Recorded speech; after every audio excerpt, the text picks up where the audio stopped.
Hello everyone, we're back with Gunsmith part 22, and this is a relatively expensive build for the M4 because it has a Reap IR. Here's the finished build, so we're going to jump over to Mechanic to go and get the base for this weapon, which we're going to use the SOP mod M4, where you barter this for 2 pro kill medals. So let's take this one to begin with, and to start, we're just going to remove this piece of the handguard to get rid of all this junk because we don't need any of that, and we'll get rid of the Elcan Spectre as well. So we need a Reap IR. Let's deal with this piece first and foremost. To actually mount this on, you need this D-Lock IRD mount first. This thing is expensive on the fleet, about 100k normally, but you can barter it instead for 4D batteries, which is normally about 20,000 instead. Once you've done this, we then have to put on the Reap IR itself. Now, if you don't have one of these already, there is a barter that you can do at Skier. I literally just did it myself, but it is quite expensive. It's a bunch of clocks, rollers, and a gold skull ring. So I did this one. It is quite pricey. There are 2 other ways to get it if you don't want to spend the money. One is doing the quest import from Mechanic, where you have to give him a VPX and an RFID reader. And the other one is Sadist, where you have to kill Sanitar as one of the boss quests.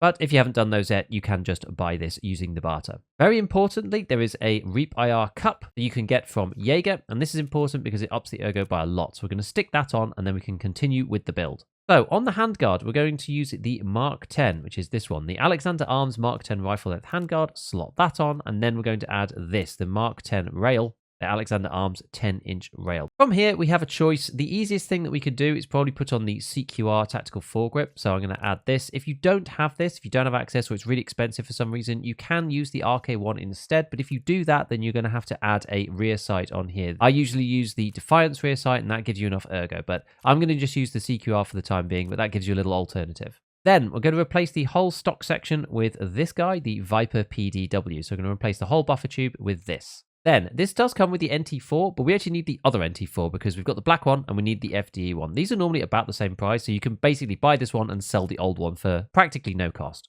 Then, we're going to add the 60 rounder. I'm using the cheap one here. There's a barter on Peacekeeper 3, I believe it is. And this one is 2 PCBs and 1 GM count, so it's not too much. Finally, to bump that ergo up that last little 1 point, if you're using the CQR, now is the point at which you can add the Defiance rear if you want to. Otherwise, you can add one of these other ones, like the OMRG, one of the Hogue overmolded, or a Stark AR, or something like that. But I think the cheapest is probably going to be add this Defiance rear. So I'm actually going to go and assemble this and select it onto a weapon that I already had because I made the very slight change to this at the last moment. So I'm going to stick that on. And that's the build that we've literally just completed. So we can see here it is with our grip and our rear sight. So I'm going to go and hand this in to Mr. Mechanic, and we're going to complete this and go on to the next task. Do remember there's another 24-hour wait so that you can do the next one.